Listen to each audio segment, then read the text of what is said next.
ನನಗೆ first of all ನಮ್ಮ ಅತ್ತೆನೇ ಗುರು. ನಂಗೆ ಮದುವೆ ಮಾಡ್ಕೊಂಡು ಬಂದಾಗ ಒಂದು ಕಾಫಿ ಸಹ ಮಾಡಕ್ ಬರ್ತಿರ್ಲಿಲ್ಲ. ಅಣ್ಣವ್ರನ್ನ ಇವರು ವೀರಪ್ಪನ್ನು ಕಾಡಿಗೆ ಹಿಡ್ಕೊಂಡ್ರ. ಫಿಲಮ್ ಇಂಡಸ್ಟ್ರಿ, ಟಿವಿ ಇಂಡಸ್ಟ್ರಿ ಎಲ್ಲ ಬಂದಾಗೋಯ್ತು. ಒಂದೇ ವಿಸಿಲ್.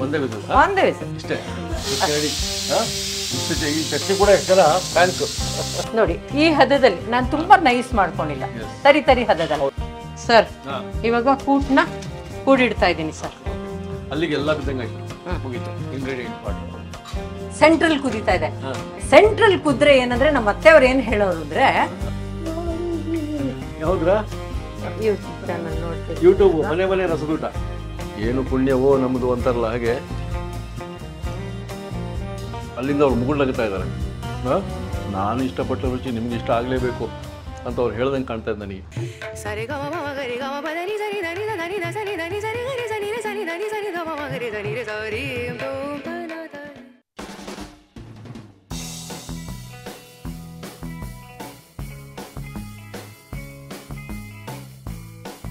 ನಮಸ್ಕಾರ ವೀಕ್ಷಕ ಬಂಧುಗಳಿಗೆ. ಸರಸ್ವತಿಪುರಂ ಮೈಸೂರು ಬಿಲ್ಡಿಂಗ್ ನೋಡಿದ್ರಿ ನೀವು, ನಿಮಗೆಲ್ಲ ಗೊತ್ತಿರ್ತದೆ. ಚಾಮಯ್ಯ ಮೇಷ್ಟ್ರು, ನಾಗರಹಾವು. ಚಾಮಯ್ಯ ಮೇಷ್ಟ್ರು ಅಂದರೆ ಐಕಾನಿಕ್ ಒಂದು ಕ್ಯಾರೆಕ್ಟರು ನಾಗರಹಾವು ಸಿನಿಮಾದಲ್ಲಿ. ಹೀರೋ ಅಷ್ಟೇ, ಪೋಷಕ ನಟರಲ್ಲಿ ಸೂಪರ್ ಸ್ಟಾರ್ ಅನ್ಬೋದು ಇವರು. ಹಲವಾರು ಸೂಪರ್ ಸ್ಟಾರ್ ಒಟ್ಟಿಗೆ, ಡಾಕ್ಟರ್ ರಾಜ್ಕುಮಾರ್ ಆಗಲಿ, ವಿಷ್ಣುವರ್ಧನ್ ಆಗಲಿ, ಅಂಬರೀಷ್ ಆಗಲಿ ಒಟ್ಟಿಗೆ ನಟಿಸಿದ್ದಾರೆ. ಪೋಷಕ ನಟರಲ್ಲಿ ಇವರು ಸೂಪರ್ ಸ್ಟಾರ್. KS ಅಶ್ವಥ್. ಆ ಹೆಸರಲ್ಲೇ ಒಂದು ವಿಜೃಂಭಣೆ ಇದೆ. ನಾಗರಹಾವಿನ ಚಾಮಯ್ಯ ಮೇಷ್ಟ್ರಾಗಲಿ, ಚಲಿಸುವ ಮೋಡಗಳು ಚಿತ್ರದ ಅಣ್ಣ ಅವರ ತಂದೆಯ ಪಾತ್ರ. ತಂದೆ ಅಂದರೆ ಹಿಂಗೆ ಇರಬೇಕು ಅಂತ ಒಂದು ಪಾತ್ರ ಮಾಡಿ ತೋರಿಸಿದ್ರು. ಬನ್ನಿ, ಇವತ್ತು ಅವರ ಮನೆಗೆ ಬಂದಿದ್ದೀವಿ. ಯಾಕೆಂದರೆ ಅವರ ಸೊಸೆ ಸುಧಾ ಶಂಕರ್ ಅಶ್ವಥ್. ಇವತ್ತು ಸುಧಾ ಶಂಕರ್ ಅಶ್ವಥ್ ಅವ್ರ ಹತ್ರ ನಾವು ಬಂದಿದ್ದೀವಿ. ಯಾಕೆಂದರೆ ಅವ್ರದ್ದು ಒಂದು ಅದ್ಭುತವಾದ ಕ್ಯಾಟ್ರಿಂಗ್ ಸರ್ವಿಸ್ ಇದೆ. ಲಂಚು, ಇಲ್ಲಿ ಮಧ್ಯಾಹ್ನದ ಊಟ ಅದ್ಭುತವಾಗಿ ಮಾಡಿಕೊಡ್ತಾರಂತೆ. ಸೊ ನಮ್ದೇನು ಕೆಲಸ ಇವಾಗ, ಮನೆ ಮನೆ ರಥದ ಊಟ. ಬನ್ನಿ, ಈ ಮನೆಯ ರಸೂಟ ನೋಡ್ಬಿಡೋಣ. ಚಾಮಯ್ಯ ಮತ್ತೊಮ್ಮೆ ಹುಟ್ಟಿ ಬಾ, ಕನ್ನಡದ ಬೆಳ್ಳಿ ತೆರೆ ಪಾವನವನಿ ಮಾಡೆ. ಅಶ್ವಥ್ ಮತ್ತೊಮ್ಮೆ ಹುಟ್ಟಿ ಬಾ, ಅಶ್ವಥ್ ವೃಕ್ಷವೇ ಹುಟ್ಟಿ ಬಾ. ಚಾಮಯ್ಯ ಮತ್ತೊಮ್ಮೆ ಹುಟ್ಟಿ ಬಾ, ಕನ್ನಡದ ಬೆಳ್ಳಿ ತೆರೆ ಪಾವನವನಿ ಮಾಡೆ. ಅಶ್ವಥ್ ಮತ್ತೊಮ್ಮೆ ಹುಟ್ಟಿ ಬಾ, ಅಶ್ವಥ್ ವೃಕ್ಷವೇ ಹುಟ್ಟಿ ಬಾ. ನಮಸ್ಕಾರ. ನಮಸ್ಕಾರ. ನಮ್ಮ ಅದೃಷ್ಟ ಇವತ್ತು ನಾವು ಯಾರನ್ನ ಅಭಿಮಾನಿಯಾಗಿ ನೋಡ್ತಾ ಇದ್ವು, KS ಅಶ್ವಥ್ ಅಂದರೆ ಪೋಷಕ ನಟರಲ್ಲಿ ಸೂಪರ್ ಸ್ಟಾರ್. ಅವರು ಆ ಒಂದು ಕ್ಯಾರೆಕ್ಟರ್ಗೆ ಒಂದು ಜೀವ ತುಂಬ್ತಿದ್ರು ಅಂತ ಹೇಳ್ತಿದ್ವಲ್ಲ. ಆ ಕಾಲದ ನಟರೇ ಅದ್ಭುತ. ಇವತ್ತು ಅವ್ರ ಸೊಸೆಯಾಗಿ ವೀಕ್ಷಕರು ಹೇಳ್ತಾ ಇದ್ದೆ. ನಮಸ್ಕಾರ. ನಮಗೆ ಸಿಕ್ಕಿದ ಒಂದು ಭಾಗ್ಯ ನಿಮ್ಗೆ ಮಾತಾಡಿಸ್ಬಿಟ್ಟು ನಿಮ್ಮ ಅಡುಗೆಯನ್ನು ನೋಡೋದಕ್ಕೆ. ಇಲ್ಲಿ ನಿಮ್ಮ ಬಗ್ಗೆ ನಾನು ಮಾತಾಡೋಕ್ಕಿಂತ ನೀವೇ ನಮ್ಮ ವೀಕ್ಷಕರು ನಿಮ್ಮ ಬಗ್ಗೆ ಹೇಳಬೇಕು. ಇದು ಯಾವಾಗಿಂದ ಶುರುವಾಯಿತು ನಿಮ್ಗೆ ಈ ಒಂದು ಅಡುಗೆಯ ನಂಟು ಮತ್ತು ರುಚಿಯ ನಂಟು? ನನಗೆ ಮದುವೆ ಆಗಿ ಬಂದು ಹೊಸದ್ರಲ್ಲಿ ಏನು ಅಡುಗೆನೂ ಮಾಡೋಕ್ಕೆ ಬರ್ತಿರ್ಲಿಲ್ಲ. ಇಲ್ಲಿಗೆ ಬಂದ ಮೇಲೆ ಕಲ್ತಿದ್ದು. ನಮ್ಮ ಅತ್ತೆಯವರೊಂದು ಸತಿ ಊರಿಗೆ ಹೋದರು. ಊರಿಗೆ ಹೋದಾಗ ನಮ್ಮ ಮಾವನವ್ರು ಕೇಳಿದ್ರು, ನೀವು ಊರಿಗೆ ಹೊಟ್ಟೋದ್ರೆ ನಮಗೆ ಊಟ ತಿಂಡಿ ಗತಿ ಏನೇ ಅಂತ. ಊಟ ತಿಂಡಿ ಗತಿ ಏನಂದರೆ ಸುಧಾ ಇದ್ದಾಳೆಲ್ಲ ಮಾಡಿ ಹಾಕ್ತಾಳೆ ಬಿಡಿ ಅಂತಂದರು. ಅಯ್ಯೋ, ಆ ಹುಡುಗಿಗೆ ಏನು ಬರುತ್ತೆ, ಸಾರಿಗೆ ಹುಳಿಗೆ ರುಚಿ ಇದೆ, ವ್ಯತ್ಯಾಸನೇ ಇರಲ್ಲ. ಒಂದ್ರಲ್ಲಿ ತರಕಾರಿ ಇರುತ್ತೆ, ಒಂದ್ರಲ್ಲಿ ತರಕಾರಿ ಇರಲ್ಲ, ಅಷ್ಟೇ, ಏನು ವ್ಯತ್ಯಾಸನೇ ಗೊತ್ತಿರಲ್ಲ. ಆಯಿತು, ನಾನು ಹೇಳ್ಕೊಡ್ತೀನಿ ಬಿಡು, ಅವಳಿಗೆ ಹೇಳ್ಕೊಟ್ಬಿಟ್ಟು ಮಾಡ್ತೀನಿ ಅಂತ ಹೇಳಿ ಅವರು ಹೇಳ್ಕೊಟ್ರು ನನಗೆ. ನಿಜ, ಇಲ್ಲ ಅಂತಲ್ಲ, ಆದರೆ ಕಲಿಯೋ ಆಸಕ್ತಿನೂ ನಮಗಿತ್ತು. ನಮಗೇನು ಬರದೆ ನಾವಿಲ್ಲಿ ಬಂದರೂ ಅವ್ರು ಹೇಳ್ಕೊಟ್ಟಿದ್ದನ್ನ ಯಾವ್ಯಾವುದಕ್ಕೆ ಎಷ್ಟೆಷ್ಟು ಹಾಕಬೇಕು, ಏನೇನು ಹಾಕಬೇಕು, ಹೇಗೆ ಹಾಕಬೇಕು ಎಲ್ಲನೂ ನಮಗೆ ಬೇಸ್ ಹಾಕಿಬಿಟ್ರು. ಏನೊಂದು ಹಾಕಬೇಕಾದ್ರೂ ಅದು ಯಾವ ಪ್ರಮಾಣದಲ್ಲಿ ಹಾಕಬೇಕು, ಹೇಗೆ ಹುರಿಬೇಕು, ಯಾವ ಥರ ಹಾಕಬೇಕು, ಯಾವ್ದಾದ್ಮೇಲೆ ಏನೇನು ಹಾಕಬೇಕು ಅದನ್ನೆಲ್ಲನೂ ಅವರು ಹೇಳ್ಕೊಟ್ರು. ಅದನ್ನು ಬೆಳೆಸ್ಕೊಂಡು ಹೋಗಿದ್ದೀವಿ ಅಷ್ಟೆ. ಅಷ್ಟೇ. ಅವ್ರಿಗೆ ಊಟ ಅಂದ್ರೆ ತುಂಬ ಇಷ್ಟ ಅಂತೆ, ಪ್ರೀತಿ ತುಂಬ ಇಷ್ಟ. ತಿಳಿಸಾರು ತುಂಬ ಇಷ್ಟ. ತಿಳಿಸಾರು ಇಷ್ಟ, ಮತ್ತೆ ಕೂಟು ಇಷ್ಟ. ಹಾಗಾಗಿ ನಾನು ಇವತ್ತು ನಿಮಗೆ ಕೂಟಿಂದೊಂದು ರೆಸಿಪಿ ತೋರಿಸ್ಕೊಡ್ತೀನಿ. ನಾವು ಏನೇನು ಅನ್ಕೊಂಡ್ಬರ್ತೀವೋ ಅದಕ್ಕಿಂತ ಅದ್ಭುತವಾದ ಸಿಗುತ್ತೆ ನಮಗೆ. ಕೂಟು ಅಂದರೆ ಎಷ್ಟು ಚೆನ್ನಾಗಿರ್ತದೆ ಅಂದರೆ ಅದು ಮಾಡೋದು ಕೂಡ ಅಷ್ಟು ಸುಲಭ ಅಲ್ಲ. ನಿಮ್ಮ ಒಂದು ಶೈಲಿ ನೋಡ್ಬೇಕಲ್ಲ ಇವತ್ತು. ಹೌದು. ನಿಮ್ಮ ಮಾವನವ್ರಿಗೆ ಏನು ಇಷ್ಟ ಆಯಿತು, ಕೂಟಾಗಲಿ ತಿಳಿಸಾರಾಗಲಿ, ಇದನ್ನ ಎಲ್ಲ ಜನಗಳಿಗೆ ಆ ರುಚಿ ತೋರಿಸ್ಬೇಕು ಅನ್ನೋದೊಂದು ಐಡಿಯಾ ಬಂತಲ್ಲ. ಏಜ್ಡ್ ಇನ್ಲಾಸು, ಅತ್ತೆ ಮಾವ ಇಬ್ರಿಗೂ ವಯಸ್ಸಾಗಿತ್ತು. ನಾನು ಹೊರಗಡೆ ಹೋಗಿ ದುಡಿಯೋದಕ್ಕೆ ನನಗೆ ಶಕ್ತಿ ಇರಲಿಲ್ಲ ಅಂತಲ್ಲ, ವಯಸ್ಸಾದವ್ರನ್ನ ಬಿಟ್ಟು ನಾನು ಹೊರಗಡೆ ಹೋಗಿ ದುಡಿಯೋದು ಇದು ಇರಲಿಲ್ಲ. ನಮ್ಮ ಯಜಮಾನ್ರಿಗೆ ಮನೆಯಲ್ಲಿ ಇದ್ದು ನಮ್ಮ ಅಪ್ಪ ಅಮ್ಮನ ನೋಡ್ಕೊಳ್ಳೋ ಅಂತ ಹೆಂಡತಿ ಬೇಕು ಅಂತ ಆಸೆ ಪಟ್ಟಿದ್ರಿಂದ ಹೊರಗಡೆ ಹೋಗದೆ ಮನೆಯಲ್ಲೇ ನಾವು ಏನು ಏರ್ಪಾಡು ಮಾಡ್ಕೊಳ್ಬೋದು, ನಮ್ಮ ಜೀವನಕ್ಕೆ ಏನು ಮಾಡ್ಕೊಳ್ಬೋದು ಅಂತ ಹೇಳಿ ನಾವು ಶುರು ಮಾಡ್ಕೊಂಡಿದ್ದು. ಇದನ್ನು ಶುರು ಮಾಡ್ಕೊಳ್ಳೋದಕ್ಕೆ ಕಾರಣ ಏನಂತಂದರೆ, ಅಣ್ಣವ್ರನ್ನ ಇವರು ವೀರಪ್ಪನು ಕಾಡಿಗೆ ಹಿಡ್ಕೊಂಡು ಹೊರಟದ. Film industry, T V industry ಎಲ್ಲ ಬಂದಾಗೋಯ್ತು. ಊಟ ಏನೋ ನಮ್ಮ ಮಾವನವ್ರು ಹಾಕ್ತಾಯಿದ್ರು, ಊಟ ತಿಂಡಿ ಎಲ್ಲ. ಆದರೆ ನಮ್ಮ ಖರ್ಚು ನಾವು ನೋಡ್ಕೊಳ್ಬೇಕಲ್ಲ. ನನ್ನ ಮಗ ಓದ್ತಾ ಇದ್ದ, ನನ್ನ ಮಗನ ನಾವು ಸ್ವಿಮ್ಮಿಂಗಿಗೆ ಕಳಿಸ್ತಾ ಇದ್ವಿ. ನಮ್ಮ ಖರ್ಚು ನಾವು ನೋಡ್ಕೊಳ್ಳೋದಕ್ಕೋಸ್ಕರ ಏನು ಮಾಡಿದ್ವಿ, ಏನು ಬೇರೆ ಏನು ದಾರಿ ಕಾಣದೆ ಅತ್ತೆ ಮಾವನ ನೋಡ್ಕೊಳ್ಳೋದಕ್ಕೆ ಕಷ್ಟ ಆಗುತ್ತೆ ಅಂತ ಹೇಳ್ಬಿಟ್ಟು ನಾನು ಈ ಹುದ್ದೆನ ಶುರು ಮಾಡಿಕೊಂಡೆ. ಸೊ ಮೈಸೂರು ರುಚಿಯ ತವರು ಅಂತ ಹೇಳ್ತಾ ಇದ್ವಿ. ಇನ್ನೊಂದು ತವರು ಮನೆ ಸಿಕ್ತಿಲ್ಲಿ, ಅಡುಗೆ ತವರು ಮನೆ ಆಗ್ಬೋದು. ಈಗ ನಮ್ಮ ವೀಕ್ಷಕರಿಗೆ ನಿಮ್ಮ ಕೈ ರುಚಿಯ ಆ ಕೂಟ್ ನೋಡೋಣ, ಪ್ಲಸ್ ನಿಮ್ದು ಹುರ್ಕಡ್ಲಿ ಚಟ್ನಿ ಒಂದು ಬಹಳ ಇಷ್ಟಪಡ್ತಾರೆ ಜನ, ಅದನ್ನು ನೋಡ್ಬಿಡೋಣ. ಖಂಡಿತ. ಇದು ಕೂಟಿಗೆ ತರಕಾರಿಗಳೆಲ್ಲ ಇಟ್ಕೊಳ್ತಾ ಇದೀವಿ ನೋಡಿ. ಹೌದೌದು. ಈಗ ಎಷ್ಟದು ಕೂಟ್ ಮಾಡ್ತಿರೋದು ನಾವು? ನಾವು ಈಗ ಒಂದು 35-40 ಜನದ ತನಕ ಕೂಟ್ ಮಾಡ್ತೀವಿ. 40 ಜನಕ್ಕೆ ಒಂದು ಅರ್ಧ ಕೆಜಿ ಕ್ಯಾರೆಟ್ ಆದ್ರೂ ಮಿನಿಮಮ್ ಬೇಕು. ಎಲ್ಲ ಅರ್ಧ ಕೆಜಿ ಬೇಕಾ? ಬೇಕು. ಆಲೂಗಡ್ಡೆ ಹೆಚ್ಕೊಳ್ತಾ ಇದ್ದೀನಿ. ಒಂದು ಅರ್ಧ ಕೆಜಿ ಆಲೂಗಡ್ಡೆ ಬೇಕಾಗತ್ತೆ. ಎಲ್ಲ ಸೇರಿದ್ರೆ ನಮ್ಗೆ ನಾವು ಮಾಡ್ಬೇಕಾದ್ರೆ ಒಂದು 4 ಕೆಜಿ ತರಕಾರಿ ಸೇರುತ್ತೆ. 4 ಕೆಜಿ ತರಕಾರಿ ಸೇರುತ್ತೆ. ಸರ್ಸಿ ಕುಂಬಳಕಾಯಿ ಅಂದ್ರೆ ತರಕಾರಿ ಎಲ್ಲ ಏನಂತಂದ್ರೆ ನಮ್ಮ ಇದಕ್ಕೆ ಅನುಕೂಲಕ್ಕೆ ಎಷ್ಟು ಬೇಕು, ನಮ್ಮ ಇದಕ್ಕೆ ಎಷ್ಟು ಬೇಕು. ನಮ್ದು ಒಂದೊಂದ್ಸತಿ ಒಂದೊಂದ್ ತರ ಡಿಪೆಂಡ್ ಆಗ್ತಾ ಇರುತ್ತೆ. ಒಂದೊಂದ್ಸತಿ ನಮ್ಗೆ ಒಂದು 30 ಜನ ಇರುತ್ತೆ, ಒಂದೊಂದ್ಸತಿ 50-60 ಜನ ಆಗುತ್ತೆ, ಒಂದ್ಸತಿ 100 ಜನ ಆಗುತ್ತೆ. ಇವತ್ತು ಬೆಳಗ್ಗೆ ನಾನು ಒಂದು 600 ಇಡ್ಲಿ ಮಾಡಿದ್ದೀನಿ. 3:30ಗೆ ಎದ್ದಿದ್ದೀನಿ. 600 ಇಡ್ಲಿ. ಒಂದು ಯಾವುದೋ ಒಂದು ಸ್ಕೂಲ್ದೊಂದು ಆರ್ಡರ್ ಇತ್ತು. ಸಿಕ್ಕುಂಬಳಕಾಯಿ ಬೀಳುತ್ತೆ, 1-1.5 ಕೆಜಿ ಮೇಲೆ ಬೀಳುತ್ತೆ. ಸಿಕ್ಕುಂಬಳಕಾಯಿ ಸ್ವಲ್ಪ ತೂಕ ಜಾಸ್ತಿ ಅಲ್ವಾ, ಹಾಗಾಗಿ ನಿಮ್ಗೆ ಅದನ್ನ ನಾನು ಒಂದು ಅರ್ಧ ಸಿಕ್ಕುಂಬಳಕಾಯಿ ಹಾಕ್ತೀನಿ. ಸರ್, ಹುರುಳಿಕಾಯಿ ಆಯ್ತು, ಕ್ಯಾರೆಟ್ ಆಯ್ತು, ಆಲೂಗಡ್ಡೆ ಆಯ್ತು. ನೆಕ್ಸ್ಟ್ ಇದ್ರ ಜೊತೆಗೆ ಟೊಮೆಟೊ ಹಣ್ಣು ಒಂದಷ್ಟು ಹೆಚ್ಕೋತೀವಿ. ನಮ್ಗೆ ಟೊಮೆಟೊ ಇಲ್ಲದೆ ಅಡುಗೆ ಮಾಡಕ್ಕೆ ಬರಲ್ಲ. ಫಸ್ಟ್ ಸುಮಾರು ಜನ ಸಾಂಬಾರ್ಗೆ ಮತ್ತೆ ಕೂಟ್ಗೆ ಎಲ್ಲಾನು ಹಾಕಲ್ಲ. ನಾ ಎಲ್ಲದಕ್ಕೂ ಟೊಮೆಟೊ, ಬಿಸಿಬೇಳೆ ಬಾತಿಂದ ಹಿಡಿದು ಎಲ್ಲದಕ್ಕೂ ಪಲ್ಯಗಳಿಗೂ ಹಾಕ್ತೀವಿ. ಟೊಮೆಟೊ ಇಲ್ಲದೆ ಅಡುಗೆನೇ ಬರಲ್ಲ ನಮಗೆ. ನಾನೀಗ 1.5 ಪಾವ್ ಬೇಳೆ ಹಾಕ್ಕೋತಾ ಇದ್ದೀನಿ. ಮತ್ತೆ ಇದಕ್ಕೆ ಕಡಲೆಕಾಯಿ ಬೀಜ ಒಂದು 1.5 ಪಾವ್ನಷ್ಟು ಕಡಲೆಕಾಯಿ ಬೀಜ. ಬೇಳೆ ನಮ್ಮ ಇದೇನಂದ್ರೆ ಬೇಳೆ ತೊಳೆದ್ಬಿಟ್ರೆ ಕಟ್ಟು ಹೋಗ್ಬಿಡುತ್ತೆ ಅಂತ ಇದೆ, ಬೇಳೆ ತೊಳೆಯಲ್ಲ. ಈಗ ನಾವು ಒಬ್ಬಟ್ಟಿಗೆ ಹಾಕ್ಬೇಕಾದ್ರೂ ಕುದಿಯ ನೀರಿಗೆ ಬೇಳೆ ಹಾಕ್ತೀವಿ, ತೊಳೆದ್ಬಿಟ್ಟು ಹಾಕಲ್ಲ, ಕಟ್ಟು ಹೋಗ್ಬಿಡುತ್ತೆ. ಕಡಲೆಕಾಯಿ ಬೀಜ ಹಾಕಿದ್ದೀನಿ. ನಾನು ತರಕಾರಿನ ಹೆಚ್ಚಿಬಿಟ್ಟು ತೊಳೆಯೋದು.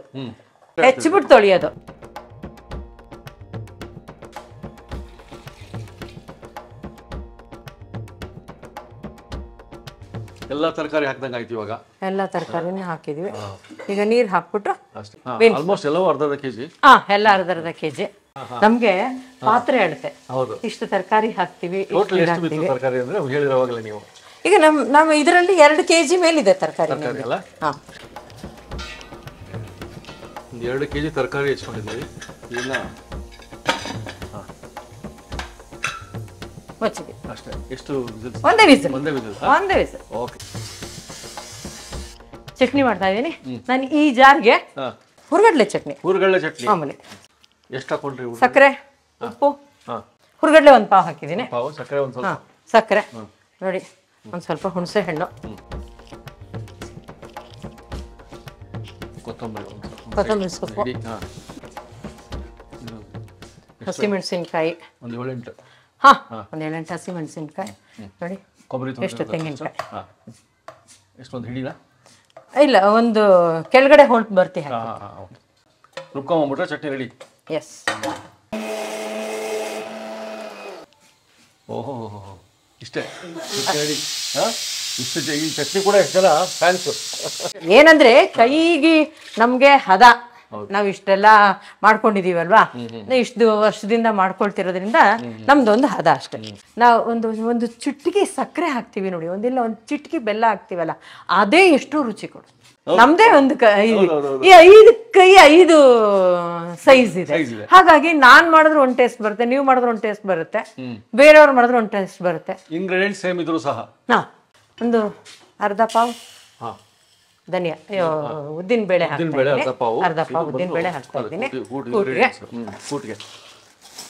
ಉದ್ದಿನ ಬೇಳೆಗಿಂತ ಸ್ವಲ್ಪ ಕಡಲೆಬೇಳೆ ಕಮ್ಮಿ ಇರುತ್ತೆ. ಅರ್ಧ ಪಾವ್ ಹಿಡಿಯಷ್ಟು ಅಕ್ಕಿ, ಒಂದು ಅರ್ಧ ಪಾವ್ ಧನಿಯಾ, ಅರ್ಧ ಪಾವ್ ಬ್ಯಾಡಗಿ, ಒಂದು ಸ್ವಲ್ಪ ಗುಂಟೂರು, ಒಂದು ಸ್ವಲ್ಪ ಮೆಣಸು ಸ್ವಲ್ಪ ಕಮ್ಮಿ. ಯಾಕೆಂದ್ರೆ ನಾವು ಊಟ ಕೊಡೋದೆಲ್ಲ 80 ವರ್ಷದ ನಂತರದವ್ರಿಗೆ. ಹಾಗಾಗಿ ಮೆಣಸಿನಕಾಯಿ ಎಲ್ಲ ಖಾರ ಆಗ್ಬಿಡ್ಬಾರ್ದು, ಅದಕ್ಕೆ ಮೆಣಸಿನ ಪ್ರಮಾಣ ಸ್ವಲ್ಪ ಕಮ್ಮಿ ಹಾಕಿದೆ. ಕರಿಬೇವು, ಒಂದೆರಡು ಎಸ್ಲು ಕರಿಬೇವು, ಇಂಗು ಇಷ್ಟೇ. ಈಗ ಇದನ್ನ ಎಲ್ಲ ಕೂಟಿನ ಮಸಾಲ ಸರ್. ನಾನು ಸ್ವಲ್ಪ ತುಪ್ಪ ಹಾಕೊಳ್ತಾ ಇದ್ದೀನಿ ಸರ್ ಇವಾಗ ಹುರಿಯೋದಕ್ಕೆ. ನನಗೆ ಫಸ್ಟ್ ಆಫ್ ಆಲ್ ನಮ್ಮ ಅತ್ತೆನೇ ಗುರು. ನಂಗೆ ಮದುವೆ ಮಾಡ್ಕೊಂಡು ಬಂದಾಗ ಒಂದು ಕಾಫಿ ಸಹ ಮಾಡಕ್ ಬರ್ತಿರ್ಲಿಲ್ಲ. ಇದು ನಮ್ಮ ಅತ್ತೆಯವರು ಹೇಳ್ಕೊಟ್ಟಿರೋ ರೆಸಿಪಿ ನನಗೆ. ಮೆಣಸು ಮಾತ್ರ ಹುರಿಬೇಕಾದ್ರೆ ತುಪ್ಪ ಹಾಕ್ಬಿಟ್ಟೆ ಹುರಿಬೇಕು ಅಂತ. ಈಗ ನೋಡಿ ನಾನು ಮೆಣಸು ಹಾಕ್ತೇನೆ. ಇಲ್ಲಿಂದ ಎಲ್ಲಿಗೆ ಇವತ್ತು ನಮ್ಮ ವೀಕ್ಷಕರಿಗೆಲ್ಲ ಸಿಗ್ತಾ ಇದೆ ರೆಸಿಪಿ. ಅಂದ್ರೆ ಎಲ್ಲರೂ ಒಂದೇ ಶೈಲಿ ಮಾಡ್ಬೋದು, ಇಲ್ಲ ಅಂತಲ್ಲ ಸರ್. ಇದು ಒಬ್ಬೊಬ್ಬರು ಅವ್ರವ್ರದ್ದು ಅದು ಒಂದೊಂದು ಶೈಲಿಗಳಿರುತ್ತೆ. ಇಂಗ್ರೀಡಿಯೆಂಟ್ಸ್ ಎಲ್ಲ ಸೇಮ್ ಇರುತ್ತೆ ಹೆಚ್ಚು ಕಮ್ಮಿ. ಕೂಟ್ಗೆ ಸ್ವಲ್ಪ ಮೆಣಸಿನಕಾಯಿ, ಬ್ಯಾಡ್ಗಿನೂ ಹಾಕ್ತೀನಿ, ಗುಂಟೂರು ಹಾಕ್ತೀನಿ, ಸ್ವಲ್ಪ ಕಡಿಮೆ ಪ್ರಮಾಣ ಹಾಕ್ತೀನಿ. ಯಾಕೆ ಅಂದ್ರೆ ಮೆಣಸಿರುತ್ತೆ, ಮೆಣಸಿನಲ್ಲೂ ಖಾರ ಇರುತ್ತೆ. ಈ ಮೆಣಸು ಪಟ ಪಟ ಪಟ ಅಂತ ಚಟ್ಕುಟ್ಬೇಕು. ಈ ತರ ಚಟ್ಕುಟ್ಟಿದ್ಮೇಲೆ ಇದಕ್ಕೆ ಕಡಲೆಬೇಳೆ,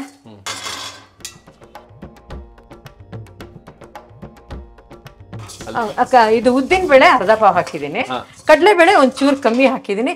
ಯಾಕೆ ಅಂದ್ರೆ ಒಂದು ಹಿಡಿ ಅಕ್ಕಿ ಹಾಕ್ತಾ ಇದ್ದೀನಿ ಇದಕ್ಕೆ. ನಾನು ಇದ್ರ ಜೊತೆಗೇನೆ ಮೆಣಸಿನಕಾಯಿನೂ ಹಾಕ್ಬಿಡ್ತೀನಿ ಎಲ್ಲ ಒಟ್ಟಿಗೆ. ಇದು ಒಳ್ಳೆ ಐಡಿಯಾ. ಇಲ್ಲಿ ಸೂರ್ಯನ ಬೆಳಕು ನಿಮಗೆ ಎಷ್ಟು ಚೆನ್ನಾಗಿದೆ ಇಲ್ಲಿ. ಇದೆಲ್ಲ ನಮ್ಮ ಮಾವನವ್ರ ಕಾನ್ಸೆಪ್ಟ್ ನೋಡಿ, ಎಲ್ಲ ಅವ್ರ ಕಾನ್ಸೆಪ್ಟ್. ನಾವೇನು ಮಾಡಿದ್ದಲ್ಲ ಸರ್. ಅವ್ರಿಗೆ ಬಹುಶಃ ಗೊತ್ತಿತ್ತು ಅನ್ಸುತ್ತೆ ನನ್ ಸೊಸೆ ಮುಂದೆ ಕೇಟರಿಂಗ್ ಮಾಡ್ತಾಳೆ ಅಂತ. ಹಾಗಾಗಿ ಅವ್ರು ನನಗೆ ಈ ತರ ಎಲ್ಲ ಮಾಡ್ಕೊಟ್ರು. ನೋಡಿ, ಇಲ್ಲೇ ಒಂದು ನಲ್ಲಿ. ಈ ನಲ್ಲಿ ಎಲ್ಲ 60 ವರ್ಷದ ಹಿಂದಿನ ನಲ್ಲಿ, ಈಗ ನಾನು ಹಾಕ್ಸ್ಕೊಂಡಿರೋ ನಲ್ಲಿ ಎಲ್ಲ ಅವರೇ ಮಾಡಿಟ್ಟಿರೋದು. ನಮ್ಮ ಮಾವನವರು ಊಟ ತಿಂಡಿಯಲ್ಲಿ ತುಂಬಾ ರುಚಿ ಎಕ್ಸ್ಪೆಕ್ಟ್ ಮಾಡ್ತಾ ಇರೋದು. ನನ್ನ ಮದುವೆ ಆಗಿ 40 ವರ್ಷ ಆಯ್ತು ಸರ್. ಹೋಟೆಲ್ ನಲ್ಲಿ ಏನೇನ್ ತಿಂಡಿ ಮಾಡ್ತಿದ್ರು ಅದನ್ನೆಲ್ಲ ನಮ್ಮ ಅತ್ತೆ ಮಾಡೋರು. ರವೆ ಇಡ್ಲಿ ಕಾನ್ಸೆಪ್ಟೇ ಗೊತ್ತಿರ್ಲಿಲ್ಲ ಸರ್ ನನ್ಗೆ. ಇವ್ರ ಮನೆಗ್ ಬಂದ್ಮೇಲೆ ರವೆ ಇಡ್ಲಿ. ಆಮೇಲೆ ತರಕಾರಿಗಳು ಅಷ್ಟೇ ಸರ್. ನಮ್ಮ ತಂದೆ ಮನೆಯಲ್ಲೆಲ್ಲ ನಾವು ಲಿಮಿಟೆಡ್ ತರಕಾರಿಗಳು, ಇದು ತುಂಬಾ ತರಕಾರಿಗಳೆಲ್ಲ ನಾವು ನೋಡಿ. ಇಲ್ಲಿಗೆ ಬಂದ್ಮೇಲೆ ಮಂಗಳೂರು ಸೌತೆಕಾಯಿ ಮತ್ತೆ ತೊಂಡೆಕಾಯಿ ಇದೆಲ್ಲ ಉಪಯೋಗಿಸ್ತಿತ್ತು. ಎಲ್ಲೋ ಒಂದು ಅವಾಗೊಂದು, ಇವಾಗ ಇಲ್ಲಿ ರೆಗ್ಯುಲರ್ ಸೌತೆಕಾಯಿ, ಬೀಟ್ರೂಟು. ನಾವು ಮೂಲತಃ ಮೈಸೂರೇ. ಲವ್ ಮ್ಯಾರೇಜ್ ನಮ್ದು. ನಮ್ದು ಲವ್ ಮ್ಯಾರೇಜು. ನಾನು ಮೆಡಿಕಲ್ ಶಾಪ್ ನಲ್ಲಿ ನನ್ನ ಅಕ್ಕನ ಡೆಲಿವರಿ ಟೈಮ್ ನಲ್ಲಿ ನಮ್ಮ ಮನೆ ಲೈನ್ ನಲ್ಲೇ ಮೆಡಿಕಲ್ ಶಾಪ್ ಇತ್ತು ನಮ್ಮ ಯಜಮಾನ್ರದ್ದು. ಆ ಮೆಡಿಕಲ್ ಶಾಪ್ ನಲ್ಲಿ ಹೋಗಿ ಔಷಧಿ ಎಲ್ಲ ತಗೊಂಡ್ ಬರ್ತಾ ಇದ್ದೆ. ತಗೊಂಡ್ ಬರಕ್ ಹೋದಾಗ ಹಾಗೆ ನೋಡಿ, ಯಾರಪ್ಪ ಈ ಹುಡುಗಿ ಏನು ಅಂತ ಹೇಳಿ, ಇವ್ರಿಗೊಂದು ಮನೆಯಲ್ಲಿ ನಮ್ಮ ತಂದೆ ತಾಯಿ ನೋಡ್ಕೊಳ್ಳೋ ಅಂತ ಹುಡುಗಿ ಬೇಕು ಅನ್ನೋದೊಂದು ಅವ್ರಿಗೆ ತಲೆಯಲ್ಲಿತ್ತು. ಹಾಗಾಗಿ ಏನೋ ಅವ್ರಿಗೆ ಅವಾಗ್ಲೇ ಹೇಳ್ದಲ್ಲ, ನಮ್ಮ ಮಾವನವ್ರಿಗೊಂದು ಸೆನ್ಸ್ ಆದ್ರೆ ನನ್ನ ಗಂಡನಿಗೂ ಒಂದು ಸೆನ್ಸ್. ನಮ್ಮ ತಂದೆ ತಾಯಿನ ನೋಡ್ಕೊಳ್ಳೋ ಅಂತ ಅವಳು ಬೇಕು ಅಂತ ಹೇಳಿ ಅವ್ರಿಗಿತ್ತು.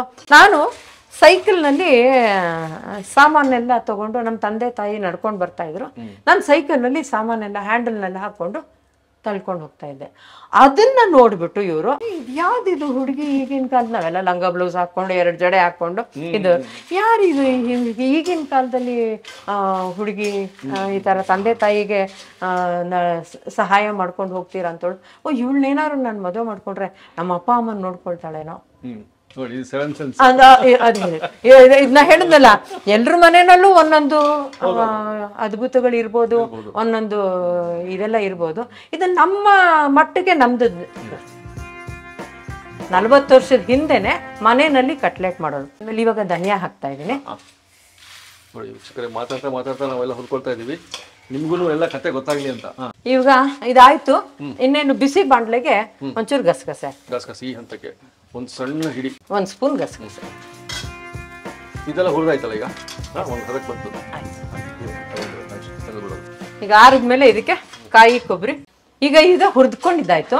ಇದ್ರ ಜೊತೆಗೆ ಕೊಬ್ಬರಿ ಮತ್ತೆ ಕಾಯಿ ಎರಡನ್ನು ಹಾಕ್ಬಿಟ್ಟು ರುಬ್ಬಿಟ್ಟು ಹಾಕ್.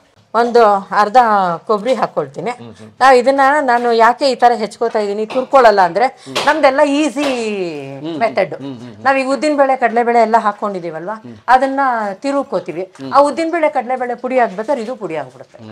ಇಷ್ಟು ಅರ್ಧ ಕೊಬ್ಬರಿ, ಅರ್ಧ ಕೊಬ್ಬರಿನ ಕಟ್ ಮಾಡ್ಕೊಂಡು ಒಂದು ತೆಂಗಿನಕಾಯಿ ಹಾಕ್ಬೇಕು. ನಾನೀಗ ಅರ್ಧ ಹೋಳು ನಿಮಗೆ ತೋರಿಸ್ತಾ ಇದ್ದೀನಿ. ಒಂದು ಹಾಕ್ತೀವಿ ನಾವು, ಒಂದು ತೆಂಗಿನಕಾಯಿ ಒಂದು ತೆಂಗಿನಕಾಯಿ ಹೋಳ ಇದು ತುರಿದು ಹಾಕ್ಬೇಕು. ಸರಿ, ಇವಾಗ ಇದು ಆರಿದೆ. ನಮ್ಗೆ ಎಲ್ಲ ವಯಸ್ಸಾದವ್ರು ಕೊಡ್ತಿರೋದ್ರಿಂದ ಖಾರ ಯಾವ ಹದಕ್ ಬೇಕು ನೋಡ್ಕೊಂಡು 2 ರೌಂಡ್ ತಿರುವು ಹಾಕೊಳ್ತೀನಿ.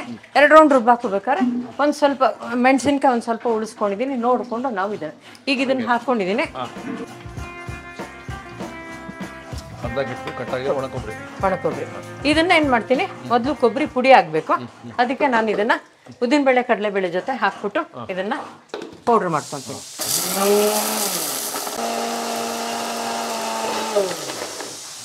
ಇದಿಷ್ಟು ಪುಡಿ ಆಗಿದೆ. ಇದಿಷ್ಟು ಪುಡಿ ಸಾಕು. ಇವಾಗ ಕಾಯಿ ಹಾಕೊಂಡು ರುಬ್ಬಾಕ್ಬೇಕು. ಇದಕ್ಕೆ ಒಂದು ಸಣ್ಣ ಹೋಳು ಕಾಯಿ. ಈಗ ನೀರು ಹಾಕಿದ್ದೀನಿ. ನೀರು ಹಾಕ್ಬಿಟ್ಟು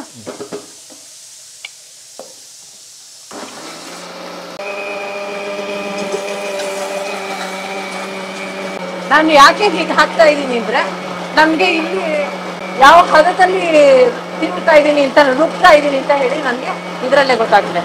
ನಾನು ತುಂಬಾ ನೈಸ್ ಮಾಡ್ಕೊಳ್ಳಲ್ಲ, ಸ್ವಲ್ಪ ಯಾಕೆಂದ್ರೆ ನಾವು ಅರ್ಧ ನೋಡಿ ಈ ಹದದಲ್ಲಿ ನಾನು ತುಂಬಾ ನೈಸ್ ಮಾಡ್ಕೊಂಡಿಲ್ಲ, ತರಿ ಹದದಲ್ಲಿ. ನಮ್ಮ ಅತ್ತೆಯವರು ಹೇಳ್ಕೊಟ್ಟಿರೋದು ಏನಂದ್ರೆ, ನನಗೆ ಈ ತರ ತರಿ ಇರೋದನ್ನ ಉಪ್ಪು, ಹುಣಸೆ ಹಣ್ಣು, ಬೆಲ್ಲದ ಜೊತೆಗೆ ತರಕಾರಿ ಜೊತೆಗೆ ಇದು ಕುದಿಬೇಕು. ಇದು ಕುದ್ದಾಗ ಇದ್ರದ್ದು ರುಚಿ, ಇದ್ರದ್ದು ಸಾರ ಮತ್ತೆ ಬೇಳೆ ಸಾರ ಎಲ್ಲಾನು ಹೊಂದ್ಕೊಳ್ಳುತ್ತೆ. ಹಾಗಾಗಿ ನಾನು ತುಂಬಾ ನೈಸ್ ರುಬ್ಬಲ್ಲ, ಈ ತರ ತರಿ. ಈಗ ಇನ್ನೂ ಇದಾರೆ ಮತ್ತೆ ಇದಾರೆ. 95 ವರ್ಷ ಆಯ್ತು, 96ನೇ ವರ್ಷ ಇನ್ನೂ ಇದ್ದಾರೆ. ನಾವು ಅಶ್ವಥ್ ಅವರ ಸೆಂಟನರಿ ಅಂದ್ರೆ ಈ ಶತಕ ಇದ್ದಿದ್ರೆ ಮಾರ್ಚ್ 25ಕ್ಕೆ 100 ವರ್ಷ ಆಗೋದು. ನೋಡಿ ಕರೆಕ್ಟ್ ಬಂದಿದ್ದೀವಿ ಅವರ ಪ್ರೀತಿಯ ಕೂಟು ನೋಡೋದಕ್ಕೆ. ನೋಡ್ಬಿಡೋಣ. ಇವರು ಜಯಲಕ್ಷ್ಮಿ ಅಂತ ನನ್ನ ಅಸಿಸ್ಟೆಂಟು. 16 ವರ್ಷದಿಂದ ನಮ್ಮ ಮನೆಯಲ್ಲಿ ಕೆಲಸ ಮಾಡ್ತಾ ಇದ್ದಾರೆ. ನಮ್ಮ ಸಮಕ್ಕೂ ಮಾಡ್ತಾರೆ, ಅವ್ರ ಸಮಕ್ಕೆ ನಾವು ಮಾಡ್ತೀವಿ. ಇಬ್ರಿಗೆ ಅಡುಗೆ ಮಾಡಿದ್ರು ನಾವಿಬ್ಬರೇ ಮಾಡ್ತೀವಿ. 100 ಜನದ ಅಡುಗೆ ಮಾಡಿದ್ರು ನಾವಿಬ್ಬರೇ ಮಾಡ್ತೀವಿ. ಸರ್, ಇವಾಗ ಕೂಡಿಡ್ತಾ ಇದ್ದೀನಿ ಸರ್.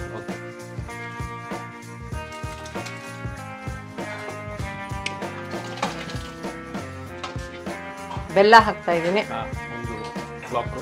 ಬೆಲ್ಲ ಸರ್, ಉಪ್ಪು,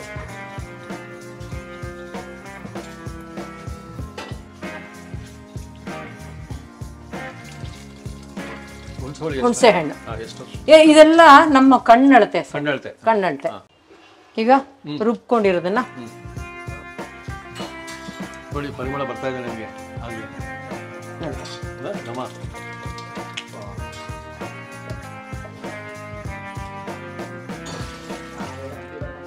ಇದು ಕುದಿಬೇಕಾದ್ರೂ ಕರಿಬೇವು ಹಾಕಿ.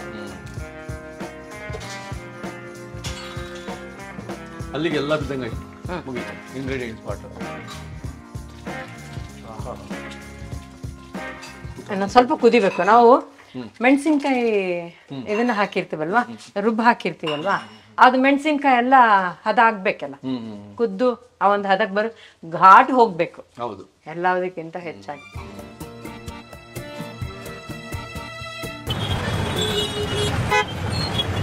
ಸರ್, ಈಗ ಕುದೀತಿದೆ ನೋಡಿ. ಈಗ ಎಲ್ಲಿ ಕುದೀತಾ ಇದೆ? ಸೆಂಟ್ರಲ್ ಕುದೀತಾ ಇದೆ. ಸೆಂಟ್ರಲ್ ಕುದ್ರೆ ಏನಂದ್ರೆ, ನಮ್ಮ ಅತ್ತೆಯವ್ರು ಏನ್ ಹೇಳೋರು ಅಂದ್ರೆ, ಉಪ್ಪು, ಹುಳಿ, ಖಾರ ಇದು ಕರೆಕ್ಟ್ ಆಗಿದ್ಯಾ ಇಲ್ವಾ ಅಂತ ನಾವು ನೋಡೋದೇ ಬೇಡ. ಮಧ್ಯದಲ್ಲಿ ಕುದೀತಾ ಇದ್ರೆ ಎಲ್ಲ ಇಂಗ್ರೀಡಿಯೆಂಟ್ಸು ಕರೆಕ್ಟಾಗಿರುತ್ತೆ ಅಂತ. ಮಧ್ಯದಲ್ಲಿ ಕುದೀತಾ ಇದೆ, ಹಾಗಾಗಿ ಏನು ನೋಡೋ ಅವಶ್ಯಕತೆ ಇಲ್ಲ ಅಂತ ಹೇಳೋದು. ಸೆನ್ಸು.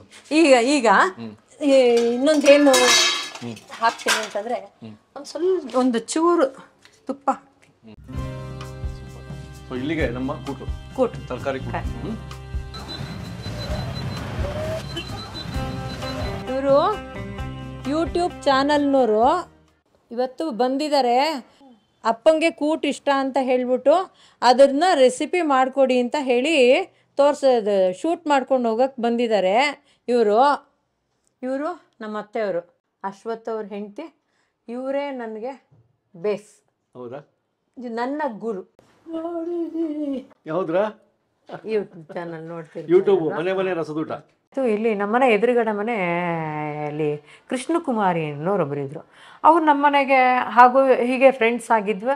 ನಮ್ಮ ಮನೆಗೆ ಬಂದಾಗ ಏನಾದ್ರು ಮಾಡೋದು ಎಲ್ಲ ಮಾಡ್ತಾಯಿದ್ದೆ. ಅವಾಗ ಅವ್ರು ಹೇಳ್ತಾನೆ ಇರೋರು, ನೀವು ಯಾಕೆ ಇದನ್ನು ಮಾಡಬಾರ್ದು, ಹೊರಗಡೆ ಪ್ರೊಫೆಷನ್ಗೆ ಯಾಕೆ ನೀವು ತೊಗೊಳ್ಬಾರ್ದು ಅಂತ ಹೇಳಿ ಏನು ಮಾಡಿದ್ರು. ಅವ್ರು PhD ಮಾಡ್ತಾಯಿದ್ರು, ಫುಡ್ ಆ್ಯಂಡ್ ನ್ಯೂಟ್ರಿಷನ್ ಡಿಪಾರ್ಟ್ಮೆಂಟ್ನಲ್ಲಿ PhD ಮಾಡ್ತಾಯಿದ್ರು. ಆವಾಗ ಅಲ್ಲಿ ಒಂದು ಸಣ್ಣದೊಂದು 5-6 ಜನದೊಂದು ಮೀಟಿಂಗ್ ಇತ್ತು. ಅವ್ರೇನು ಮಾಡಿದ್ರು, ನನಗೆ ಫೋನ್ ಮಾಡಿದ್ರು. ನಾನು ಬೆಂಗಳೂರಿನಲ್ಲಿದ್ದೆ, ನನ್ನ ಮಗನ್ನ ಓದಿಸೋದಕ್ಕೋಸ್ಕರ ಬರೋಕ್ಕಾಗದ್ದು. ನಾನು ಬೆಂಗಳೂರಿನಲ್ಲಿದ್ದೀನಲ್ಲ, ಎಷ್ಟು ಜನಕ್ಕೆ ಅಂದರೆ 5 ಜನಕ್ಕಷ್ಟೆ. ಅಯ್ಯೋ 5 ಜನಕ್ಕೆ ನಾನು ಬೆಂಗಳೂರಿಂದ ಬಂದು ಇವ್ರಿಗೆ ಮಾಡಿಕೊಡ್ಬೇಕಾ? ಬೇಡಪ್ಪ, ಅಯ್ಯೋ 5 ಜನದ ಊಟ ಇಲ್ದಿದ್ರಿತ್ತು, ಬೇಡ ಅಂತ ಅಂದ್ಕೊಂಡು ಸುಮ್ಮನಾದೆ. ಆಗ ನಮ್ಮ ಯಜಮಾನ್ರು ಫೋನ್ ಮಾಡಿಬಿಟ್ಟು ಹೇಳಿದ್ರು, ಇಲ್ಲ ನೀನು ಇವಾಗ ಬಂದ್ಬಿಡು, ಬಂದು ಅವ್ರಿಗೆ ಮಾಡಿಕೊಟ್ಬಿಟ್ಟು ನೀನು ಮಾರನೇ ದಿನವೇ ಹೊರಟ್ಬಿಡು, ನೀನು ಮಧ್ಯಾಹ್ನನೇ ಬೇಕಾದ್ರೆ ಹೊರಟ್ಬಿಡು, ನೀನು ಬಂದ್ಬಿಡು ಅಂತ ಹೇಳಿದ್ರು. ಹಾಗಾಗಿ ಫಸ್ಟು ನಾನು ಶುರು ಮಾಡಿದ್ದು 5 ಜನಕ್ಕೆ ಫುಡ್ ಆ್ಯಂಡ್ ನ್ಯೂಟ್ರಿಷನ್ ಡಿಪಾರ್ಟ್ಮೆಂಟ್ನಲ್ಲಿ. ಆ 5 ಜನದಲ್ಲಿ ತಿಂದೋರು ಯಾರೋ ಒಬ್ಬರು 10 ಜನಕ್ಕೆ ಹೇಳಿದವರು. ಆ 10 ಜನದಲ್ಲಿ ತಿಂದೋರು ಯಾರೋ ಒಂದು 20 ಜನ, 20 ಜನದಲ್ಲಿ ತಿಂದವರು 50 ಜನ, ಹೀಗಾಗಿ 50, 100 ಹೀಗೆ ಬೆಳ್ಕೋತಾ ಹೋಯ್ತು. ಇನ್ನೊಂದೇನಂದ್ರೆ, ನಮ್ಮ ಮನೇಲಿ ನಮ್ಮ ಮಾವನವರು ಇದ್ದ ಕಾಲದಿಂದನೂ ನಾವು ಶುರು ಮಾಡ್ತಿರೋದಾದ್ರೂ ಬಂದವರೆಲ್ಲ ಕೇಳೋರು, ನಿಮ್ಮ ಮನೆಯಲ್ಲಿ ಸೋಡಾ ಹಾಕ್ತೀರಾ ಅಂತ ಕೇಳೋರು. ಸೋಡಾ ಏನಕ್ಕೆ ಹಾಕ್ಬೇಕು? ನಾವು ಸೋಡಾ ಯೂಸ್ ಮಾಡೋದೇ ಇಲ್ಲ. ಒಂದು ಬೋಂಡಕ್ಕೆ ಮಾತ್ರ ನಾವು ಸೋಡಾ ಮತ್ತು ರವೆ ಇಡ್ಲಿಕ್ಕೆ ಬಿಟ್ಟರೆ ಬೇರೆ ಯಾವುದಕ್ಕೆ ನಾವು ಸೋಡಾ ಯೂಸ್ ಮಾಡಲ್ಲ. ನಮ್ಮ ಮನೇಲಿ ನಮ್ಮ ಮಾವನವರು ಅವಾಗ ಅವ್ರೇನು ಉತ್ತರ ಇಲ್ಲೇ ಕೂತಿರೋರು. ನಮ್ಮ ಮಾವನವರು ಕೂತ್ಕೊಂಡಾಗ ಅವಾಗ ಹೇಳೋರು, ನೋಡಿ ಅಮ್ಮ, ಬೇರೆ ಇಲ್ಲವೇ ಇಲ್ಲ ನಮ್ಮ ಮನೆಯಲ್ಲಿ. ನಾನು ಯಾವ ಪಾತ್ರೆಯಿಂದ ಅಡುಗೆ ಊಟ ಮಾಡ್ತೀನೋ ಅದೇ ಪಾತ್ರೆಯಿಂದನೂ ನಿಮಗೂ ಊಟ ಬರುತ್ತೆ ಅಂತ ಹೇಳಿ. ಇನ್ನೊಂದು ಏನಂದರೆ, ಈರುಳ್ಳಿ ಬೆಳ್ಳುಳ್ಳಿ ಇಲ್ಲದೆ ನೀವು ಇಲ್ಲಿ ಮಾಡೋದು ಪ್ರತಿ. ಹೌದು ಸರ್. ಯಾಕೆಂದರೆ ಅಂದರೆ ಈರುಳ್ಳಿ ನಾನು ಯೂಸ್ ಮಾಡೋದೇ ಇಲ್ಲ ಅಂತ ಹೇಳ್ತಾ ಇಲ್ಲ, ಯೂಸ್ ಮಾಡ್ತೀನಿ. ಆದರೆ ಮಧ್ಯಾಹ್ನದ ಅಡುಗೆನಲ್ಲಿ ಮಾತ್ರ ಈರುಳ್ಳಿ ಹಾಕೋದೇ ಇಲ್ಲ. ಯಾಕೆಂದರೆ ಈರುಳ್ಳಿ ತಿಂದೇ ಇದ್ದವರೇ ಒಂದು 3-4 ಜನಕ್ಕೆ ಮನೆಗೆ ಊಟ ಕೊಡ್ತಾ ಇದ್ದೀನಿ. ಧನ್ಯವಾದ. ನಮಸ್ಕಾರ ವೀಕ್ಷಕರೇ, ನಂಬರ್ ಕಾಣ್ತಾ ಇದೆ, ಕಾಲ್ ಮಾಡಿ ಅಮ್ಮನವ್ರಿಗೆ. ಇವಾಗ ಅದ್ಭುತವಾದ ಮನೆಯ ಊಟ, ಅದೇ ನಿಮ್ಮ ಮನೆಯಲ್ಲಿ ನೀವು ಆರ್ಡರ್ ಮಾಡಿದರೆ ಇಲ್ಲಿ ಕ್ಯಾರಿಯರ್ ಅಲ್ಲಮ್ಮ, ಡಬ್ಬ ಸಿಗುತ್ತೆ, ಕಾಲ್ ಮಾಡಿ. ಆದರೆ ಹೇಳ್ತಾ ಇದ್ದೀನಿ, ದಯವಿಟ್ಟು ಯಾರು ಫೋನ್ ಮಾಡ್ತಿರೋ ಮಧ್ಯಾಹ್ನ 2 ಗಂಟೆ ಮೇಲೆ ಫೋನ್ ಮಾಡಿ.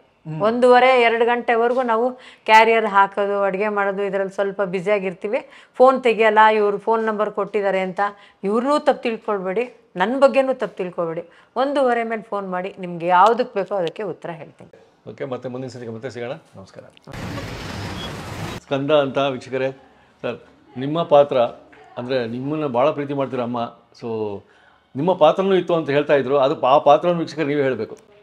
ನನ್ನ ಪಾತ್ರ ಅಂದರೆ ಇದರಲ್ಲಿ ಆ್ಯಕ್ಚುಲಾಗಿ ನಾನು ಬೇಸಿಕಲಿ ನಾ ಈಗ ಯೂನಿವರ್ಸಿಟಿ ಸ್ವಿಮ್ಮಿಂಗ್ ಪೂಲಲ್ಲಿ ಒಂದು ಸ್ವಿಮ್ಮಿಂಗ್ ಕೋಚಾಗಿ ನಾನು ವರ್ಕ್ ಮಾಡ್ತಾ ಇದ್ದೀನಿ. ನಾನು ನ್ಯಾಷನಲ್ ಗೋಲ್ಡ್ ಮೆಡಲಿಸ್ಟು, ಒಂದು 42 ನ್ಯಾಷನಲ್ ಮೆಡಲ್ ಇದೆ, ಒಂದಷ್ಟು ನ್ಯಾಷನಲ್ ರೆಕಾರ್ಡು ಮಾಡಿದ್ದೀನಿ. ಈ ವಿಚಾರ ಏನಕ್ಕೆ ಹೇಳಿದೆ ಅಂತಂದರೆ, ನಾನು ಬ್ಯಾಂಗ್ಳೂರಲ್ಲಿದ್ದೆ 1999 2005ವರೆಗೂ ನಾನು ಬ್ಯಾಂಗ್ಳೂರಲ್ಲಿದ್ದೆ. ಅವಾಗ ಬೆಂಗಳೂರಲ್ಲಿ ಇದ್ದಾಗ ನಾನು 90 ಭಾಗ ಎಲ್ಲ ನಾನು ಜಾಸ್ತಿ ಆಚೆ ಕಡೆನೇ ತಿನ್ನೋ ಅಂಥ ಪರಿಸ್ಥಿತಿ ಇತ್ತು. ಇಲ್ಲ ಹೋಟ್ಲುಗಳಲ್ಲಿ ತಿಂತಿದ್ದೆ, ಇಲ್ಲ ಫೈನಾನ್ಷಿಯಲ್ ಹೇಗಿರ್ತಿತ್ತು ಅದ್ರ ಥರ, ಇಲ್ಲ ತಳ್ಳೋ ಗಾಡಿಗಳಲ್ಲಿ ತಿನ್ಕೊಂಡು ನಾವು ನಮ್ಮ ಲೈಫ್ ಸ್ಟೈಲ್ನ ಅಲ್ಲಿಂದ ಸ್ಟಾರ್ಟ್ ಆಗಿದ್ದು. ಸೊ ಅಮ್ಮಂಗೆ ಈ ಒಂದು ಕೇಟ್ರಿಂಗ್ ಅಂತ ಏನು ಸ್ಟಾರ್ಟ್ ಮಾಡಿದ್ರು, ಅವ್ರಿಗೆ ಎಷ್ಟು ಕ್ವಾಂಟಿಟಿ ಕೊಡಬೇಕು, ಹೇಗೆ ಕೊಡಬೇಕು, ಯಾವ ಥರ ಇದು ಟೇಸ್ಟ್ ಏನು ಅಂತ ಅವ್ರಿಗೊಂದು ಸ್ವಲ್ಪ ಈ ಕನ್ಫ್ಯೂಷನ್ ಇರ್ತಿತ್ತು. ಸೊ ಹಾಗಾಗಿ ನಾನು ಏನು ಕ್ವಾಂಟಿಟಿ ತಿಂತಿದ್ದೆ, ದೋಸೆ ಆದರೆ 3 ದೋಸೆನ ಅಥವಾ 4 ದೋಸೆನ ಏನು ತಿಂತಿದ್ದೆ ಅದು, ಅಥವಾ ಚಪಾತಿ ಆದರೆ ಇಷ್ಟು ಒಂದಷ್ಟು, ಆ ಥರದ್ದೆಲ್ಲ ನಮ್ಮ ಮನೆಯಲ್ಲಿ ಹಾಗೆ ತಿಂಡಿ ಅಂತಾನೆ ಸಪ್ರೇಟು, ಊಟ ಅಂತಾನೆ ಸಪ್ರೇಟು, ಹಂಗೆ ಬಂದಿದ್ದು. ನೀವು ಫುಡಿ? ಹೌದು, ನಾನು ತುಂಬಾ ಫುಡ್ಡಿ. ನಮ್ಮನ್ನ ನೋಡಿದ್ರೇನೆ ಗೊತ್ತಾಗತ್ತೆ. ನಾವು ಸ್ವಲ್ಪ ಟೇಸ್ಟ್ಗೆ ನಾವು ಜಾಸ್ತಿ ಪ್ರಾಮುಖ್ಯತೆ ಕೊಡ್ತೀವಿ ಮೇಯ್ನಾಗೆ. ಸೊ ರುಚಿ ಪ್ರಿಯರು ನಮ್ಮ ತಾತನೂ, ನಮ್ಮ ತಂದೆಯವರು, ಹಾಗೆ ನಾವು. ಸೊ ಅದು ನೀವು ಹೇಳ್ತಾ ಇದ್ರಲ್ಲ, ನಿಮ್ಮ ಅಳತೆ ಮೇಲೆ ಇಲ್ಲಿ ಕ್ವಾಂಟಿಟಿ ಡಿಸೈಡ್ ಆಯಿತು ಅಂತ. ಹೌದು. ಅದು ನಾವು ಹೇಗೆ ಎಷ್ಟು ಅಳತೆಯಲ್ಲಿ ನಾವು ತಿಂತಾ ಇದ್ವು, ನಾನೇ ಎಸ್ಪೆಷಲಿ ನಾ ಎಷ್ಟು ತಿಂತಿದ್ದೆ, ಅದು ನಾವು ಹುಳಿ ಅಂತ ಹೇಳ್ತೀವಿ, ಈಗ ಸಾಂಬಾರ್ ಅಂತ ಎಲ್ಲ ಇದಾಗಿದೆ. ಸೊ ಅನ್ನ ಸಾಂಬಾರ್ ನಾ ಏನು ಕ್ವಾಂಟಿಟಿ ತಗೋತೀನಿ ಅಥವಾ ಅನ್ನ ಎಷ್ಟು ಕ್ವಾಂಟಿಟಿ ತಿಂತೀನಿ, ಅದು ಇವತ್ತಿನ ದಿವಸ ಒಂದು ಕ್ಯಾರಿಯರ್ ಮೀಲ್ ಆಗಿದೆ. ಓಹೋ, ನೋಡಿ. ಅಂದ್ರೆ ನಿಮ್ಮ ಒಂದು ಕ್ವಾಂಟಿಟಿನ ಜನಗಳಿಗೆ ಅಷ್ಟೇ ಕ್ವಾಂಟಿಟಿ, ನೀವು ಸಾರು ಎಷ್ಟು ಹಾಕೊಳ್ತಿದ್ರು ಅಷ್ಟೇ ಸಾರು ಕೊಡ್ತಾರೆ. ಖಂಡಿತವಾಗ್ಲು ತುಂಬಿರುತ್ತೆ. ಬರೀ ಸಾರು ಒಂದೇ ಅಲ್ಲ ಸರ್, ಪಲ್ಯ ಸಹ. ಈಗ ಕೆಲವು ಸತಿ ಪಲ್ಯ ಏನಾದ್ರು ನಂಗೆ ಇಷ್ಟ ಆಯ್ತು ಅಂದ್ರೆ ನಾನು ಇನ್ನೊಂದು ರೌಂಡ್ ಎಕ್ಸ್ಟ್ರಾ ಹಾಕಿಸ್ಕೊತೀನಿ, ಅದು ಸಹ ಅಲ್ಲೇ ಆ್ಯಡ್ ಆಗಿದೆ ನೋಡಿ. ಸೊ ಇಲ್ಲಿ ಊಟ ತಗೊಂಡವ್ರು ನಮ್ಮ ಹತ್ರ ತಗೊಂಡವರು ಇದುವರೆಗೂ ಹೇಳಿರೋದೇನು ಅಂದ್ರೆ ಕ್ವಾಂಟಿಟಿ ಜಾಸ್ತಿ ಇದೆ ನಮ್ಗೆ, ಇಷ್ಟೊಂದು ನಾವು ಇಬ್ಬಿಬ್ರು ಊಟ ಮಾಡ್ಬೋದು ಅಂತ ಹೇಳ್ತಾರೆ. ಕರೆಕ್ಟ್. ನೋಡಿ, ಇದೆಲ್ಲ ಗೊತ್ತಾಯ್ತು. ನ್ಯಾಷನಲ್ ಅವಾರ್ಡ್ ವಿನ್ನರ್ ಬೇರೆ. ನಮ್ಮ ಚಾನಲಲ್ಲಿ ಮಾತಾಡಿದ್ದಕ್ಕೆ ಧನ್ಯವಾದ ಸರ್. Thank you sir.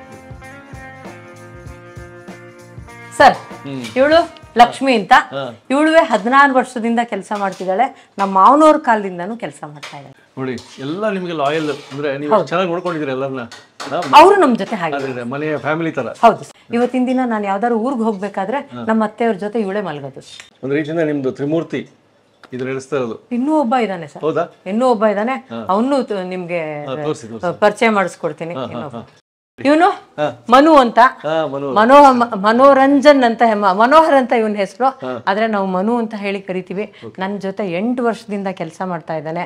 ನಮ್ಮ ರೈಟ್ ಹ್ಯಾಂಡ್ ಇವನು ಒಬ್ಬ. ಯಾಕೆಂದ್ರೆ ನಾವ್ ಎಷ್ಟೇ ಅಡ್ಗೆ ಮಾಡಿ ಇಟ್ಕೊಂಡ್ರು ಇವನ್ ತಗೊಂಡೋಗಿ ಯಾರ ಮನೆಗೂ ತಲುಪಿಸ್ದೆ ಹೋದ್ರೆ ನಮ್ಗೆ ಬಿಸ್ನೆಸ್ ಇಲ್ಲ.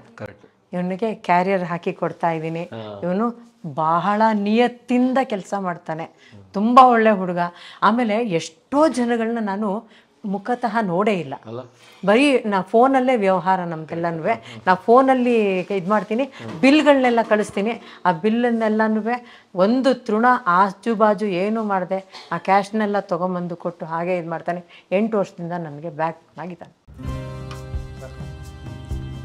ಏನು ಪುಣ್ಯವೋ ನಮ್ಮದು ಅಂತಾರಲ್ಲ, ಹಾಗೆ ಇವತ್ತು ಮಾಡಿರೋ ಕೂಟು ಎಷ್ಟು ಅದ್ಭುತ ಪರಿಮಳ ಇತ್ತು ಅಂದರೆ ಇದ್ರ ರುಚಿ ನೋಡದೆ ಹೋಗಲೇಬಾರ್ದು, ತಪ್ಪಾಗ್ತದೆ.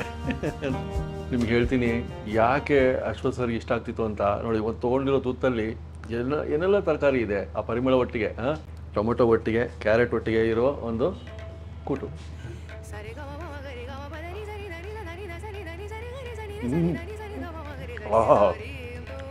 ಎದುರುಗಡೆ ಫೋಟೋ ಇದೆ, ಅವ್ರಿಗೊಂದು ಧನ್ಯವಾದ ಹೇಳಲೇಬೇಕು. ಥ್ಯಾಂಕ್ಸ್ ನಿಮಗೆ. ಅಲ್ಲಿಂದ ಅವ್ರು ಮುಗುಳ್ನಾಗ್ತಾ ಇದ್ದಾರೆ.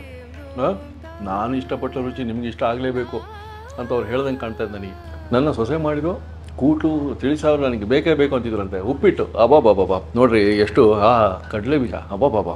ಹೆಲ್ದಿ ಕೂಟು ಅಂತಾರಲ್ಲ, ಆರೋಗ್ಯಕರ ಕೂಟು ಅಂತಾರಲ್ಲ, ಆ ಥರ ಇದೆ. ಈರುಳ್ಳಿ ಇಲ್ಲದಷ್ಟು ರುಚಿ ಇದೆ ರೀ, ಅಬ್ಬಾ. ಈ ಕ್ಯಾರಿಯರ್ ತೊಗೊಂಡ್ರೆ ಪುಣ್ಯವಂತರು. ಮುಗಿಸ್ತೀನಿ ರೀ, ಓಕೆ. ಮತ್ತೆ ಮುಂದಿನ ಸಲ ಮೈಸೂರಿಗೆ ಬಂದಾಗ ಇಲ್ಲೊಂದು ಭೇಟಿ ಇದ್ದೇ ಇರುತ್ತೆ, ಈ ಕೂಟಿಗೋಸ್ಕರ, ತಿಳಿಸಾರಿಗೋಸ್ಕರ. ಮತ್ತೆ ಸಿಗೋಣ, ನಮಸ್ಕಾರ. ಚಾಮಯ್ಯ ಮತ್ತೊಮ್ಮೆ ಹುಟ್ಟಿ ಬಾ, ಕನ್ನಡದ ಬೆಳ್ಳಿ ತೆರೆ ಪಾವನವನಿ ಮಾಡೆ. ಅಶ್ವಥ್ ಮತ್ತೊಮ್ಮೆ ಹುಟ್ಟಿ ಬಾ, ಅಶ್ವಥ್ ವೃಕ್ಷವೇ ಹುಟ್ಟಿ ಬಾ. ಚಾಮಯ್ಯ ಮತ್ತೊಮ್ಮೆ ಹುಟ್ಟಿ ಬಾ, ಕನ್ನಡದ ಬೆಳ್ಳಿ ತೆರೆ ಪಾವನವನಿ ಮಾಡೆ. ಅಶ್ವಥ್ ಮತ್ತೊಮ್ಮೆ ಹುಟ್ಟಿ ಬಾ, ಅಶ್ವಥ್ ವೃಕ್ಷವೇ ಹುಟ್ಟಿ ಬಾ.